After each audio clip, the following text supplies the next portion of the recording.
Welcome to 3RR news బులెటిన్ల ముందుగా headlines.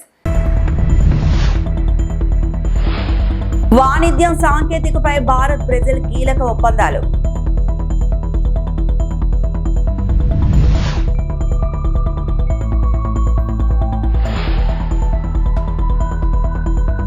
ఎం వెంకయ్య నాయుడు ఆందోళన, ఏఐతో మానవ సంబంధాలు దెబ్బతినే ప్రమాదం.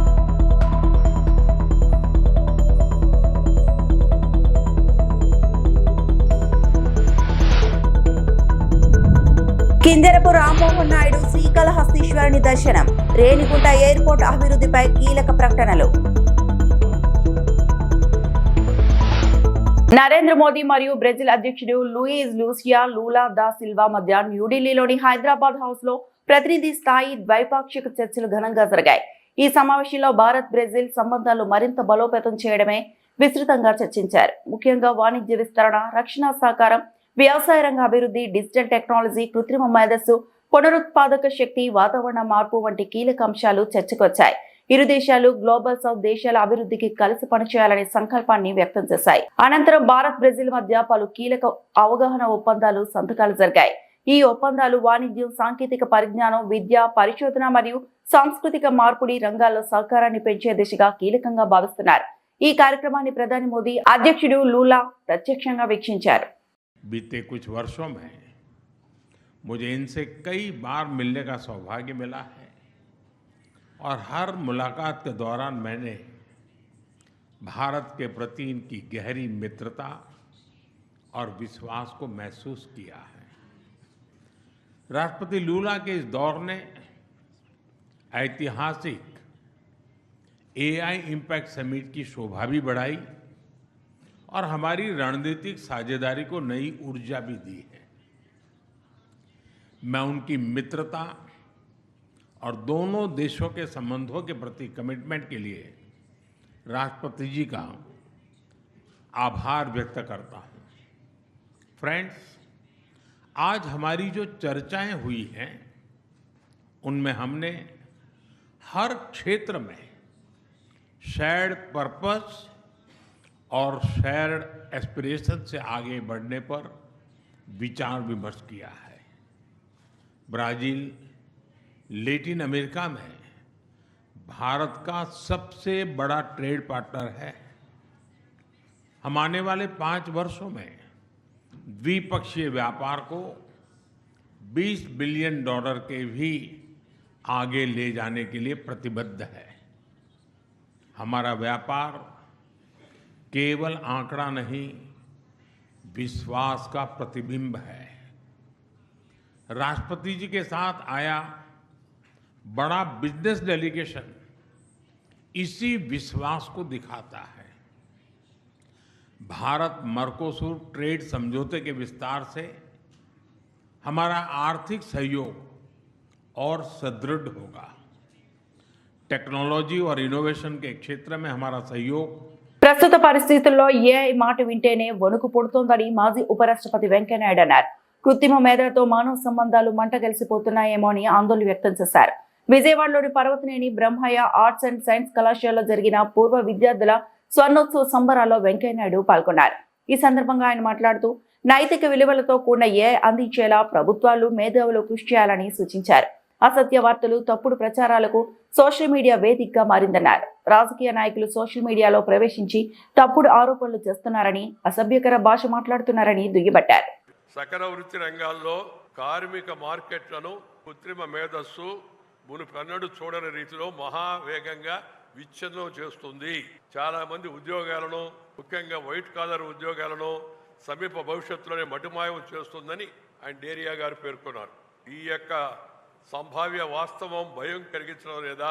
భారతదేశంలో ఈ యొక్క ఆర్టిఫిషియల్ ఇంటెలిజెన్స్ కుల పక్షపాతాలు నేర్పితే ఊహించుకుంటేనే భయంకరంగా ఉంటుంది. మత విద్వేషాలు రెచ్చగొడితే ఊహించుకుంటేనే భయంకరంగా లేదా? అందువల్ల ఇవన్నీ వణుకు పుట్టిస్తున్న భయాలు. ఆ మాటలు చెప్పి నేను మీ ఏఐకి దూరంగా ఉండండి అని చెప్పి నేను చెప్పడంలే. భయాలను పోగొట్టే విధంగా ఆ ఏఐని అదుపులో చేసుకొని మనము వెళ్లాల్సి ఉంది.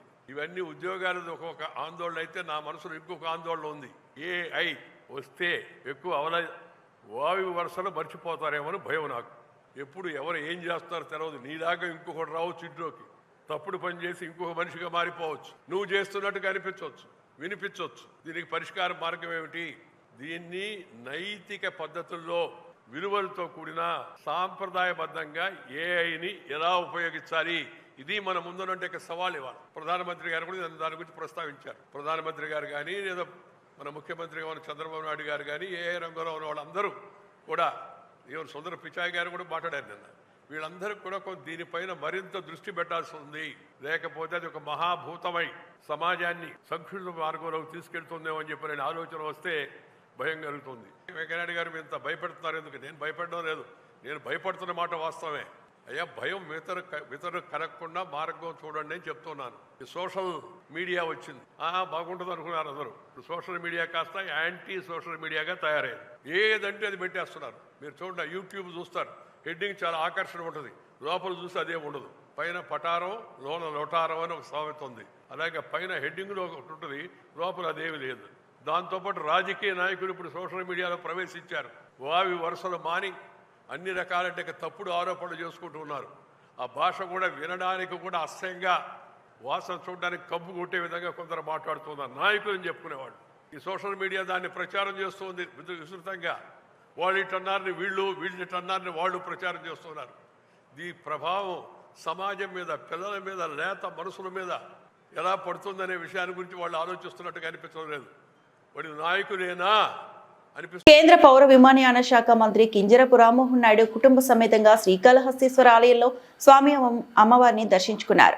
ఆలయ బాపిరెడ్డి దక్షిణ గోపురం వద్ద వేద పండితులు మంత్రోచ్చారణలతో మంత్రిని స్వాగతించారు. ప్రత్యేక దర్శన ఏర్పాట్లు మధ్య మంత్రి జ్ఞాన ప్రసూనాంబ సమేత శ్రీకాళహస్తీశ్వరిని దర్శించారు. అనంతరం దక్షిణామూర్తి ప్రాంగణంలో వేద పండితులు ఆశీర్వచనాలు అందజేయగా ఆలయ అధికారులు తీర్థప్రసాదాలు స్వామి అమ్మవారి చిత్రపటాన్ని అందజేశారు. ఈ సందర్భంగా మంత్రి కింజరపు రామ్మోహన్ నాయుడు మాట్లాడుతూ మహాశివరాత్రి పర్వదినాన శివయ్యను దర్శించుకోవడం ఆనందంగా ఉందన్నారు. తిరుపతి జిల్లా రేణిగుంట విమానాశ్రయాన్ని నిన్న పరిశీలించామని, ఢిల్లీకి కొత్త విమాన సర్వీసులు ప్రారంభించామని తెలిపారు. భవిష్యత్తులో ఆధ్యాత్మిక క్షేత్రాలైన షిరిడి తదితర ప్రాంతాలకు మరిన్ని విమాన సౌకర్యాలు కల్పించేందుకు చర్యలు చేపడుతున్నట్లు చెప్పారు. గల్ఫ్ ప్రాంతాలకు ఈ ప్రాంతం నుంచి అనేక మంది వెళ్తున్నారని, వారికి విదేశీ విమాన సౌకర్యాలు అందించేందుకు ప్రణాళికలు సిద్ధం చేస్తున్నామని పేర్కొన్నారు. తిరుపతి రేణిగుంట విమానాశ్రయంలో పెరుగుతున్న ప్రయాణికుల సంఖ్య ప్రజల్లో విమాన ప్రయాణంపై పెరుగుతున్న ఆసక్తికి నిదర్శనమన్నారు. కేంద్ర ఆర్థిక మంత్రి నిర్మలా సీతారామన్ ప్రవేశపెట్టిన బడ్జెట్లో పౌర విమానయాన శాఖకు అధిక కేటాయింపులు లభించడంతో మరిన్ని విమానాశ్రయాలు, సౌకర్యాలు విస్తరించేందుకు వీలు కలుగుతుందని తెలిపారు. దేశ అభివృద్ధిలో తమ శాఖ కీలక పాత్ర పోషిస్తోందని అన్నారు. అలాగే శ్రీకాళహస్తిలోని గుడిమల్లం పరశురామేశ్వర ఆలయంను శ్రీకాళహస్తి దేవస్థానానికి అనుబంధంగా చేర్చేందుకు చర్యలు తీసుకుంటున్నట్లు చెప్పారు. శ్రీకాళహస్తి నియోజకవర్గ అభివృద్ధికి కృషి చేస్తున్న ఎమ్మెల్యే బొజ్జల సుధీర్ రెడ్డికి అభినందనలు తెలిపారు. శ్రీకాళహస్తి నియోజకవర్గ అభివృద్ధికి కేంద్రం తరపున వారధిగా నిలిచి కేంద్ర నిధులతో మరింత అభివృద్ధి సాధించేందుకు తాను బాధ్యత వహిస్తానని మంత్రి స్పష్టం చేశారు. ఈ రోజు తెల్లవారుజామున తిరుమల కలియుగ వెంకటేశ్వర స్వామి వారి దర్శనం చేసుకొని నేరుగా శ్రీకాళహస్తీశ్వర ఆలయానికి వచ్చి స్వామివారి దర్శనం ఇక్కడ ప్రత్యేకంగా చేసుకోవడం జరిగింది. నాతో పాటు మా మినిస్ట్రీ ఆఫ్ సివిల్ ఏవియేషన్ నుంచి అధికారులు, మా సెక్రటరీ, అలాగే airport authority of India chairman, అలాగే మాజీ పార్లమెంట్ సభ్యులు స్థానికులు గల్లా జయదేవ్ గారు, అలాగే మా రిషిక గారు, వీళ్ళందరూ కూడా కలిసి రావడం జరిగింది. ఎంతో ఆనందంగా ఉంది. దీనికి ముఖ్యంగా చెప్పుకోవాలనంటే గత 2 శివరాత్రులుగా స్థానిక శాసనసభ్యులు మా సోదరుడు సుధీర్ అన్న గారు ప్రత్యేకంగా ఈ యొక్క ఆలయానికి రావాలి, దర్శనం చేసుకోవాలని ఎప్పటి నుంచో రిక్వెస్ట్ చేయడం జరుగుతుంది. అనివార్య కారణాల వల్ల రాలేకపోయినా ఈరోజు ప్రత్యేకంగా స్వామివారి దర్శనం, ఆశీస్సులు పొందడానికి ఈరోజు వచ్చాం. అద్భుతంగా దర్శనం జరిగింది. నాకు ఈరోజు సంతోషం ఏంటంటే, నేను ఎన్నో సంవత్సరాల నుంచి ఆలయం వస్తున్నాను, కానీ కూటమి ప్రభుత్వం వచ్చిన తర్వాత ప్రత్యేకంగా స్థానిక ఎమ్మెల్యే గారు ఇక్కడ చూపించినటువంటి చొరవ కానీ, ఇక్కడ అభివృద్ధి కోసం ఆయన చేసినటువంటి పట్టుదలతో చేసినటువంటి కృషి కానీ స్పష్టంగా ఆలయంలో ఇక్కడ కనిపిస్తుంది. మొన్న శివరాత్రి కూడా అద్భుతంగా వేడుకలు జరిగాయి. కనీ విని ఎరగని రీతిలో భక్తులందరూ కూడా విచ్చేసి ఇక్కడ దర్శనం కూడా చేసుకున్నారు. దానికి ఇక్కడ బోర్డు కానీ, చైర్మన్ కానీ, ఈఓ గారు కానీ అందరూ కూడా సహకారంతో చాలా బ్రహ్మాండంగా చేశారు. ఈరోజు మన రాష్ట్రంలో ఉన్నటువంటి ప్రముఖ ఆలయాలలో ఒకటిగా శ్రీకాళహస్తి ఈరోజు వెలుగుతుంది. అందులో కూడా చూసుకుంటే కేవలం రాష్ట్రం నుంచే కాదు, దేశం నుంచి, ప్రపంచం నుంచి కూడా భక్తులందరూ కూడా ఇక్కడికి విచ్చేసి ప్రత్యేక పూజలు ఇక్కడ చేసుకొని ఈరోజు వెళ్తున్నారు. దానికి అనుగుణంగా ఆలయం తాలూకా ప్రత్యేకతని, ఆలయం తాలూకా పవిత్రతని, ఆలయం తాలూకా విశిష్టతని కాపాడాల్సినటువంటి బాధ్యత మన అందరి మీద ఉంది. అది కూటమి ప్రభుత్వంలో బ్రహ్మాండంగా జరుగుతున్నాయి అనడానికి ఎటువంటి సందేహం కూడా మనకు అవసరం లేదు. అలాగే ఈ కాళహస్తి నియోజకవర్గంలోనే మా తిరుపతి ఎయిర్పోర్ట్ కూడా ఉంది. ఎయిర్పోర్ట్ కూడా నిన్న మేము స్థానికంగా రివ్యూ చేసిన తర్వాత మాకు ఈ సందర్భంగా తెలిసింది ఏంటంటే, మొట్టమొదటిసారి తిరుపతి ఎయిర్పోర్ట్ చరిత్రలో ఒక సంవత్సరంలో 10 లక్షల మంది యాత్రికులు మొట్టమొదటిసారి జరిగింది. అది అంటే ఏప్రిల్ 1 నుంచి క్రిందటి సంవత్సరం, ఈ మార్చి 31 ఇంకా రాలేదు, ఇంకో నెల రోజులు కూడా గడువు ఉంది మనకి. ఈ లోపలే 10 లక్షల మంది యాత్రికులు ఈ తిరుపతి ఎయిర్పోర్ట్ నుంచి రాకపోకలు జరిగాయి. ఇది మొట్టమొదటిసారి జరిగింది. అంటే ప్రయాణికులు కూడా తిరుపతి కానీ ఈ ప్రాంతానికి కానీ తిరుపతి ఎయిర్పోర్ట్ని వినియోగించుకొని ఏ రకంగా పెరుగుతుందనడానికి అదొక ఉదాహరణ. చాలా ఆలయాలు ఇక్కడ ఉన్నాయి. గుడిమల్లం ఆలయం కూడా, దాని మీద కూడా ప్రత్యేకంగా ఇప్పుడు అది కూడా చాలా మంది భక్తులు అక్కడ కూడా వస్తున్నారు. అలా ఈ యొక్క ఒక క్షేత్రాలు ఏవైతే ఉన్నాయో ఒక దివ్యమైనటువంటి ఆలోచనతో భక్తులందరూ కూడా ఇక్కడికి రావడం పర్యాటకంగా కానీ ఆధ్యాత్మికంగా కానీ ఒక ప్రముఖ కేంద్రంగా మన తిరుపతి సరౌండింగ్ ఇదంతా కూడా జరిగింది. అందుకనే నేను కూడా తిరుపతి ఎయిర్పోర్ట్ మీద ప్రత్యేక శ్రద్ధ పెట్టి అదనంగా కనెక్టివిటీ నిన్న మాట్లాడుకున్నప్పుడు మేము చూసాం. మేజర్ పట్టణాలకన్నిటికీ ఉన్నాయి. నేను వచ్చిన తర్వాత ఢిల్లీకి కూడా డైరెక్ట్ ఫ్లైట్ కూడా వేయించడం జరిగింది. ఇప్పుడు మిగిలినటువంటి ఆధ్యాత్మిక కేంద్రాలు మనకి షిరిడి, వారణాసి, అయోధ్య ఇలాంటివి ఏవైతే మిగిలినటువంటి కేంద్రాలు ఉన్నాయో దానికి ఇక్కడ నుంచి నేరుగా ఫ్లైట్లు వేయాలనే ఆలోచనతో భవిష్యత్తులో నా కృషి ఉంటుంది. దానికి మించి ముఖ్యంగా ఇక్కడ చాలా మంది కార్మికులు ఉన్నారు, గల్ఫ్ ఏరియాలో పనిచేస్తున్నారు. తణుకు మండలం దువ్వ గ్రామంలో వేంచేసిన దానేశ్వరి అమ్మవారి ఆలయాన్ని మరింత విస్తరించేందుకు చర్యలు తీసుకుంటున్నామని తణుకు ఎమ్మెల్యే అరిమిల్లి రాధాకృష్ణ పేర్కొన్నారు. దానేశ్వరి అమ్మవారి ఆలయం పునఃప్రతిష్ఠ కార్యక్రమంలో ఎమ్మెల్యే రాధాకృష్ణ, కృష్ణ తులసి దంపతులు పాల్గొని ప్రత్యేక పూజలు నిర్వహించారు. ఈ సందర్భంగా ఆయన మాట్లాడుతూ ఆలయ అభివృద్ధికి ప్రభుత్వం 3 కోట్లు CGF నిధులను మంజూరు చేసిందని, దీంతో పాటు గ్రామస్తులు మరో 1 కోటి నిధులను సేకరించడం అభినందనీయమని తెలిపారు. ఈ నిధులతో ఆలయ గోపురం ప్రాకారం నిర్మించడానికి చర్యలు తీసుకుంటామని చెప్పారు. కేవలం తణుకు నియోజకవర్గంలోనే కాకుండా జిల్లా స్థాయి, రాష్ట్ర స్థాయిలో అమ్మవారి ఆలయానికి ప్రత్యేక స్థానం ఏర్పడిందని తెలిపారు. ఇందుకు అనుగుణంగా రాబోయే రోజుల్లో ఆలయ పరిధిని విస్తరించి భక్తులకు మరిన్ని సౌకర్యాలు కల్పించే విధంగా చర్యలు తీసుకుంటామని హామీ ఇచ్చారు. ప్రతి రామకృష్ణ ఆధ్వర్యంలో ఆలయం మరింత అభివృద్ధి చెందాలని ఆకాంక్షించారు. ఈ కార్యక్రమంలో పెద్ద సంఖ్యలో భక్తులతో పాటు కూటమి నాయకులు, కార్యకర్తలు పాల్గొన్నారు.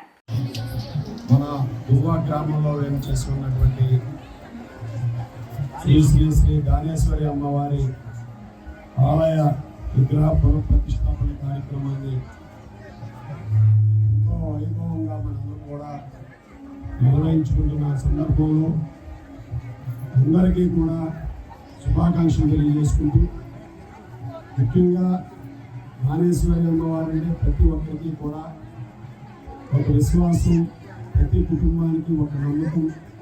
ఆ అమ్మవారిని మన కోరికలు తీరుస్తూ మనకి, మన కుటుంబం అంతా కూడా బాగుండాలని, ఆశీస్సులు అందిస్తారనే నమ్మకం మనందరికీ కూడా ఎక్కువగా ఉంటుంది. అటువంటి దానేశ్వరి అమ్మవారి ఆలయం ఇక్కడ మొదటిసారిగా 1977లో వద్ది మునేశ్వర వారి కుటుంబ సభ్యులు స్థాపించడం, అదేవిధంగా ఈరోజు ఈ కార్యక్రమాన్ని మరలా ఆలయ పునర్నిర్మాణం చేసుకుని విగ్రహ పునఃప్రతిష్టాపన కార్యక్రమాన్ని వద్ది మునేశ్వరరావు గారు, వారి కుటుంబ సభ్యులు అందరూ కూడా నిర్వహించడం చాలా సంతోషం. వారికి కూడా అభినందనలు, శుభాకాంక్షలు తెలియజేసుకుంటూ, ఈరోజు దానేశ్వరి అమ్మవారి కేవలం ఒక ప్రాంతానికి కాకుండా మన జిల్లాలోను, రాష్ట్రంలోనూ కూడా ప్రతి ఒక్కరికి కూడా ఒక నమ్మకం ఇక్కడికి వచ్చి భక్తులందరూ కూడా వారి కోరికల్ని ఈరోజు అమ్మవారికి తెలియజేసుకునే కోరికలు తీరిన తర్వాత ఇక్కడ మనందరం కూడా ఎటువంటి దానాల ద్వారా కార్యక్రమాలు నిర్వహించుకుంటాం మనందరికీ కూడా తెలుసు. అటువంటి విశ్వాసం కలిగినటువంటి అటువంటి విశ్వాసంతో మనందరం కూడా అమ్మవారిని మొక్కుకుంటూ, అలాగే మన కుటుంబాలన్నీ కూడా సుఖ సంతోషాలతో, సుఖ శాంతులతో ఉండాలని మనందరం కూడా కోరుకుంటాం. ఈరోజు అటువంటి ఆలయ ప్రతిష్ఠా కార్యక్రమం ఎంతో వైభవంగా జరిగి ఇక్కడ మన తణుకు నియోజకవర్గమే కాకుండా ఇతర ప్రాంతాల నుంచి కూడా పెద్ద ఎత్తున తమ ఇళ్లలో వృధాగా ఉన్న ఈ వేస్ట్ పరికరాలు నగరపాలక సంస్థకు అందజేయాలని అనంతపురం అర్బన్ ఎమ్మెల్యే దగ్గుపాటి ప్రసాద్ పిలుపునిచ్చారు. ప్రతి 3వ శనివారం నిర్వహించే స్వర్ణాంధ్ర స్వచ్ఛాంధ్ర కార్యక్రమంలో ఆయన పాల్గొన్నారు. నగరంలోని ఓల్డ్ టౌన్ లో ఈ వేస్ట్ సేకరణపై అవగాహన కల్పిస్తూ ర్యాలీ నిర్వహించారు. పరిసరాలను పరిశుభ్రంగా ఉంచుకునేందుకు ప్రతి ఒక్కరూ కృషి చేస్తామని గాంధీ విగ్రహం వద్ద ప్రతిజ్ఞ చేశారు. అనంతరం ఎమ్మెల్యే పాతూరు కూరగాయల మార్కెట్ ని సందర్శించారు. అక్కడ వ్యాపారులు వినియోగదారులతో మాట్లాడి చెత్తను ఎక్కడ పడితే అక్కడ వేయవద్దని, దీనివల్ల మార్కెట్ అపరిశుభ్రంగా మారుతుందన్నారు. మీరు సహకరిస్తేనే మార్కెట్ శుభ్రంగా ఉంటుందన్నారు. ఈ సందర్భంగా ఎమ్మెల్యే మాట్లాడుతూ అనంతపురం లాంటి నగరాలు, పట్టణాల్లో ఎలక్ట్రానిక్ పరికరాల వాడుక ఎక్కువగా ఉంటుందని, ఈ క్రమంలో పాత వాటిని పడవేయటం వల్ల అత్యంత ప్రమాదకర రసాయనాలతో కలుషితమవుతుందన్నారు. అందుకే నగరపాలక సంస్థ కార్యాలయంతో పాటు ఓల్డ్ టౌన్ పోస్ట్ ఆఫీస్ వద్ద ఈ వేస్ట్ సేకరణ కేంద్రాన్ని ఏర్పాటు చేసినట్లు చెప్పారు. ప్రజలు సహకరించి ఇక్కడ ఈ వేస్ట్ అందజేయాలని సూచించారు. స్వర్ణాంధ్ర కార్యక్రమం చేపట్టడం జరిగింది. మా ముఖ్యమంత్రి నారా చంద్రబాబు నాయుడు గారి ఆలోచనల మేరకు ప్రతి 3వ శనివారం ప్రతి కాన్స్టిట్యున్సీలోనూ ఈ కార్యక్రమం ఏర్పాటు చేయడం జరిగింది. ఈ రోజు అనంతపురం అర్బన్ నియోజకవర్గంలో ఈ వేస్ట్ మీద ఈ రోజు ఈ కార్యక్రమం చేయడం జరిగింది.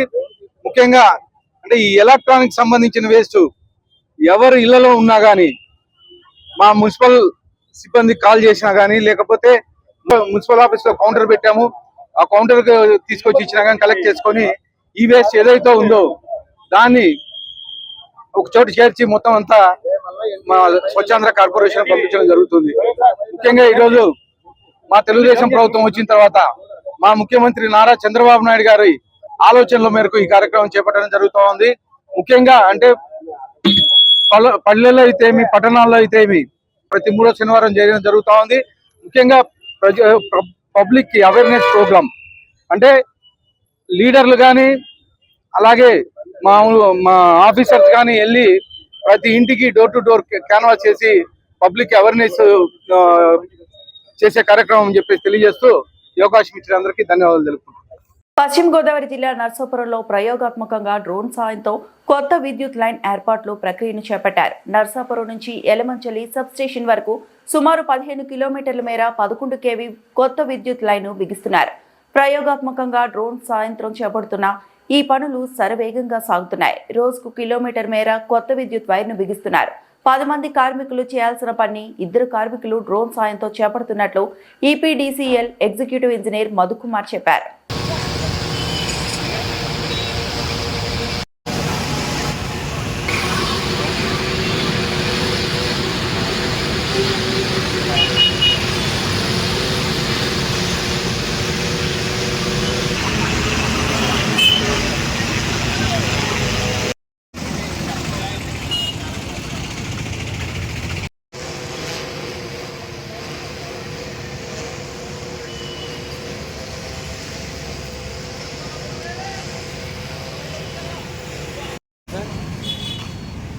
ఎలక్ట్రానిక్ మీడియా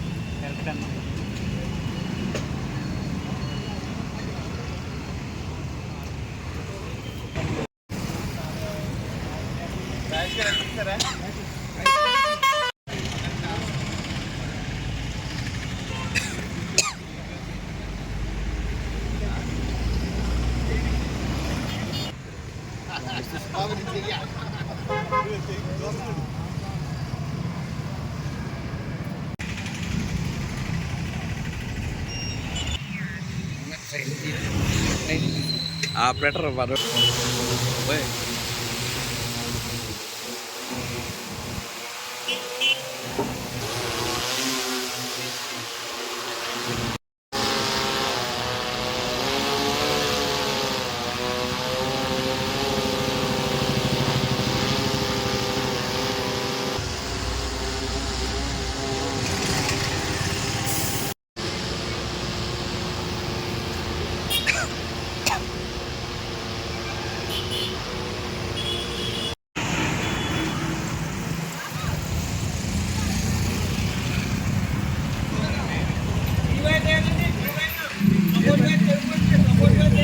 అందరికి నమస్కారం అండి.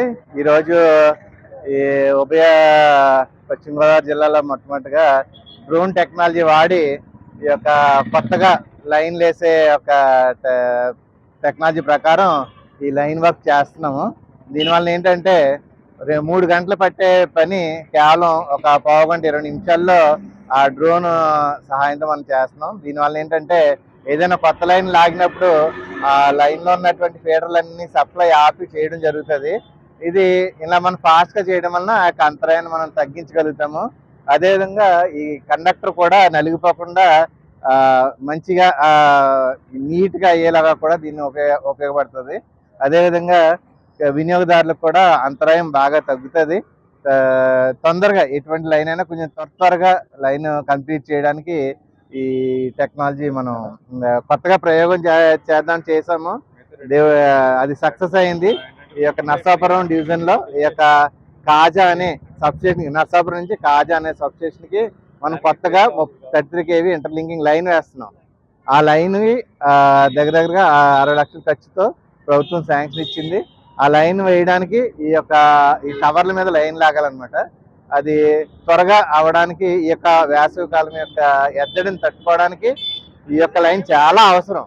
కాబట్టి ఈ వేసవికాలం ముందు ఇది కంప్లీట్ చేయాలనే ఉద్దేశంతో ఈ టెక్నాలజీ వాడి ఫాస్ట్గా ఈ యొక్క లైన్ కంప్లీట్ చేయడానికి మేము ప్రయత్నం చేస్తున్నాం. ఇది ఇప్పటి వరకు చేసినంత సక్సెస్ అయింది. మిగిలినంత కూడా సక్సెస్ అయితే మనం ఒక 2-3 రోజుల్లోనే లైన్ అంతా కంప్లీట్ చేసేసి మనం ఛార్జ్ కూడా చేయగలం. దీనివల్ల ఖర్చు డెఫినెట్ గా తగ్గుతుంది. అంటే మ్యాన్ పవర్ తగ్గుతుంది, మ్యాన్ అవర్స్ తగ్గుతాయి, దానివల్ల లేబర్ ఛార్జ్ తగ్గుతాయి. కానీ ఎంత అనేది ఈ రోజే మేము ప్రయోగాత్మకం చేసాం కాబట్టి ఫ్యూచర్ లో తెలుస్తుంది. డెఫినెట్ గా మ్యాన్ పవర్ అయితే తగ్గుతుంది.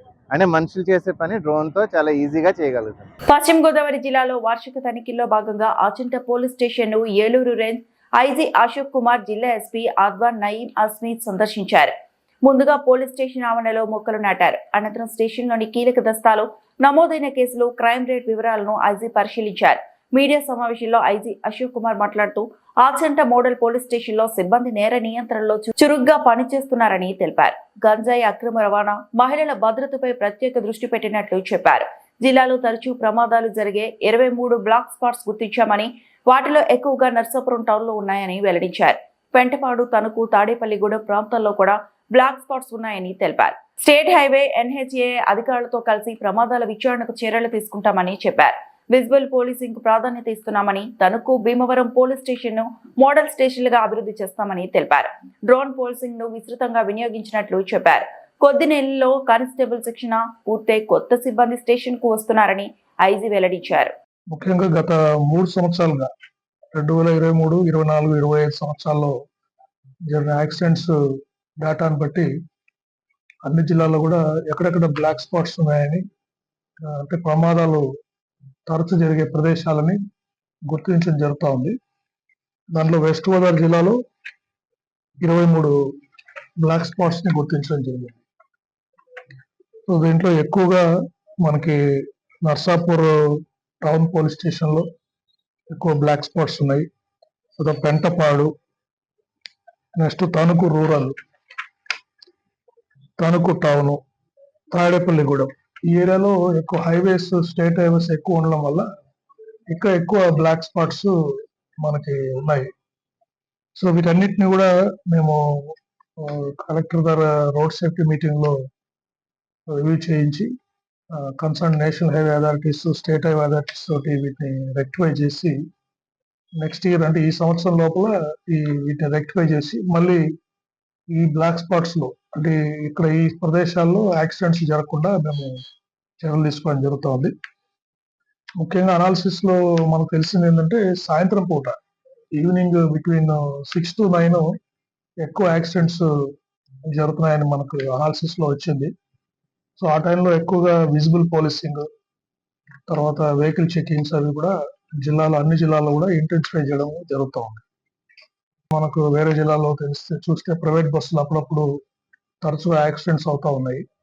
అందుకని నైట్ కూడా టోల్ గేట్స్ దగ్గర అక్కడ రెగ్యులర్ గా ఈ ప్రైవేట్ బస్సుల్ని కానీ, హెవీ వెహికల్స్ ని కానీ చెక్ చేసి డ్రంక్ అండ్ డ్రైవ్ చెక్స్ కూడా చేస్తున్నాము.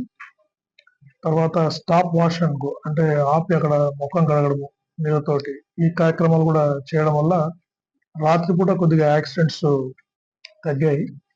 అయితే ప్రజలకి మేము విజ్ఞప్తి చేసేది ఏంటంటే, ఈ 2 వీలర్స్ ఎస్పెషల్లీ దూర ప్రయాణం చేసేవాళ్ళు ఈ హైవేస్ మీద, స్టేట్ హైవేస్ మీద, నేషనల్ హైవేస్ మీద మరియు దూర ప్రయాణం చేసేవాళ్ళు కంపల్సరీగా హెల్మెట్ ధరించవలసిందిగా విజ్ఞప్తి చేస్తున్నాం. చాలాసార్లు హెల్మెట్ ధరిస్తే మనకి ప్రాణాపాయం ఉండదు. ఏదైనా యాక్సిడెంట్ జరిగినా కూడా ప్రాణానికి ప్రమాదం ఉండదు. కాబట్టి దీని విధంగా మేము దూర ప్రాంతాల వాళ్ళు హెల్మెట్ వేసుకునే విధంగా కూడా మేము ఎన్ఫోర్స్మెంట్ చేయడం జరుగుతుంది. తర్వాత డ్రంక్ అండ్ డ్రైవ్, నైట్ రాత్రి మద్యం సేవించి తిరగడం, డ్రైవ్ చేయడం, దీనివల్ల కూడా ఎక్కువ ప్రమాదాలు జరుగుతున్నాయి. ఈ 2 ఆస్పెక్ట్స్ మీద మేము దృష్టి పెట్టడం జరుగుతోంది. తర్వాత ఈ చిన్న పిల్లల మీద నేరాలు, పోక్సో కేసెస్, మహిళల గురించి, అత్యాచారాల గురించి కూడా ఎప్పటికప్పుడు అప్రమత్తంగా ఉన్నాము.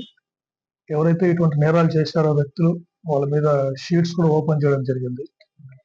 తర్వాత కొన్ని ఇంపార్టెంట్ కేసెస్ కూడా మేము వాటిని ప్రత్యేకంగా మానిటర్ చేస్తూ శిక్షలు పడేటట్టు కూడా ట్రయల్స్ మానిటర్ చేస్తున్నాం. ఇటువంటి కేసుల్లో సెన్సేషనల్ కేసెస్, చిన్నపిల్లల మీద నేరాలు పడినవి. సో ఇంకా కాకుండా విజిబుల్ గా ఇటువంటి నేరస్తులు ఎక్కడున్నారు, ఈ శక్తి టీమ్స్ కూడా జిల్లాలో ఉన్నాయి. అవన్నీ కూడా మేము చర్యలు తీసుకొని మహిళల మీద నేరాలు, ఎటువంటి సీరియస్ క్రైమ్స్ జరగకుండా మేము చర్యలు తీసుకోవడం జరుగుతూ ఉంది. ఆల్రెడీ గంజాయి పూర్తిగా దాదాపు అదుపులోకి వచ్చింది. హైవే మీద మన ఒరిస్సా నుంచి వెళ్ళే గంజాయి తప్పితే మనకి లోకల్ గా గంజాయి బాగా తగ్గుముఖం పట్టింది. దీని మీద ఫర్దర్ కూడా స్టెప్స్ తీసుకొని దీన్ని పూర్తిగా కంట్రోల్ చేయడం జరుగుతుంది. చంద్రగిరి నియోజకవర్గంలో భూ కబ్జాలు, ఇసుక అక్రమ రవాణాపై రాజకీయం ఒక్కసారిగా వేడెక్కింది. స్థానిక ఎమ్మెల్యే పులివర్తి నాని లక్ష్యంగా వైసీపీ ఇన్ఛార్జ్ చెవిరెడ్డి మోహిత్ రెడ్డి సంచలన ఆరోపణలు చేశారు. స్వర్ణముఖి నదిని అడ్డం పెట్టుకుని కోట్లాది రూపాయలు ఇసుక దోపిడీ జరుగుతుందని ఆయన మండిపడ్డారు. వారం రోజుల్లో ఈ ఆగడాలు ఆగకపోతే ప్రజలతో కలిసి క్షేత్రస్థాయిలో అడ్డుకుంటామని అల్టిమేటం జారీ చేశారు. చంద్రగిరిలో ప్రశాంతత కొరవైందని, తెలుగుదేశం నేతల అరాచకాలు పెచ్చుమీరిపోతున్నాయని వైసీపీ ఇన్ఛార్జ్ చెవిరెడ్డి మోహిత్ రెడ్డి ధ్వజమెత్తారు. చంద్రగిరి నియోజకవర్గం ఎంతో చారిత్రాత్మకమైన నియోజకవర్గం. ఇక్కడ ప్రజలందరూ కూడా ఎప్పుడు రౌడీజానికి కానీ ఇంకొక అక్రమాలు కానీ ప్రోత్సహించిన చరిత్ర గతంలోనూ ఎప్పుడూ లేదు. గతంలో ఇంతకుముందు గల్లార కుమారి గారు ఎమ్మెల్యేగా ఉన్నారు, నాన్నగారు ఎమ్మెల్యేగా ఉన్నారు, తర్వాత రామ్మూర్తి నాయుడు గారు ఎమ్మెల్యేగా ఉన్నారు. ఎప్పుడు కూడా చంద్రగిరి నియోజకవర్గంలో ఈ విధంగా అక్రమాలు, అక్రమ ఇసుక, అక్రమ మైనింగు, అక్రమ ల్యాండ్లు, భూ కబ్జాలు ఇవన్నీ కూడా ఎప్పుడు కూడా ఈ స్థాయిలో ఎప్పుడు జరిగిన సందర్భం ఎప్పుడూ లేదు.